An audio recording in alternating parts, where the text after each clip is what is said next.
Monsieur Reswick voulait travailler en tant que missionnaire, mais à 60 ans, de nombreuses personnes pensaient qu'il était trop âgé et de plus il bégayait beaucoup. Alors comment finit-il par être le premier missionnaire adventiste de la division Euro-Asie? D'origine allemande et russe, M. Reswick avait immigré aux États-Unis à la fin des années 1800.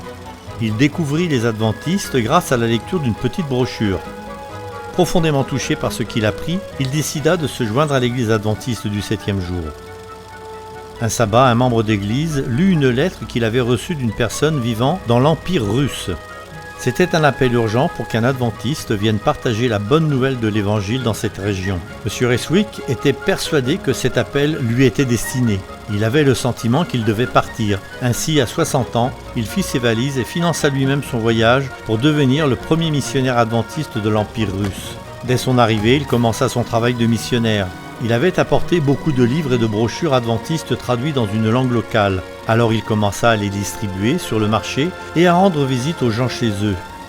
M. Reswick dut faire face à 2 défis considérables. Il était si pauvre qu'il dut vendre ses propres bottes pour couvrir ses dépenses. Il avait du mal à parler aux gens en raison de son défaut d'élocution.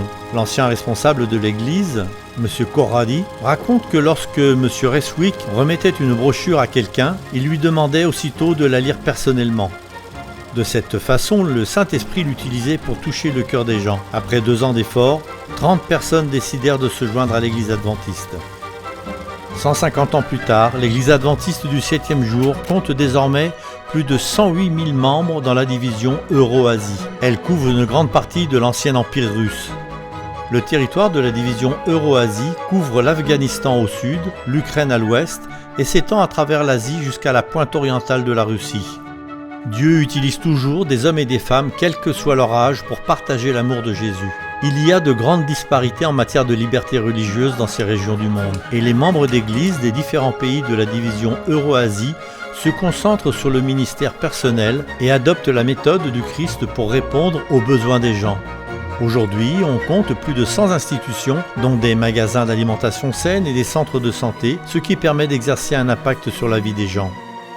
Même si les membres d'église travaillent dur pour partager l'amour de Jésus, c'est toujours un grand défi de partager l'évangile dans la division Euro-Asie. Plusieurs pays tels que l'Afghanistan ou le Turkménistan font partie de ce qu'on appelle la fenêtre 10-40. Dans cette région du monde, beaucoup de personnes n'ont jamais entendu parler de Jésus.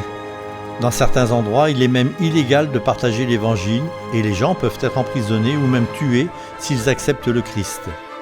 Dieu a permis à M. Reswick de surmonter les obstacles qui se présentèrent à lui, l'âge, la pauvreté et un défaut d'élocution. De la même façon, il fera en sorte que l'évangile de Jésus soit proclamé aujourd'hui avec la puissance du Saint-Esprit. Merci de prier pour que les habitants de cette région du monde apprennent à connaître Jésus. Et puissions-nous, comme M. Reswick, avoir la conviction que nous ne sommes jamais trop vieux pour partager l'amour de Jésus. Merci pour vos dîmes et vos offrandes qui aident à faire croître et à soutenir le travail missionnaire dans le monde entier.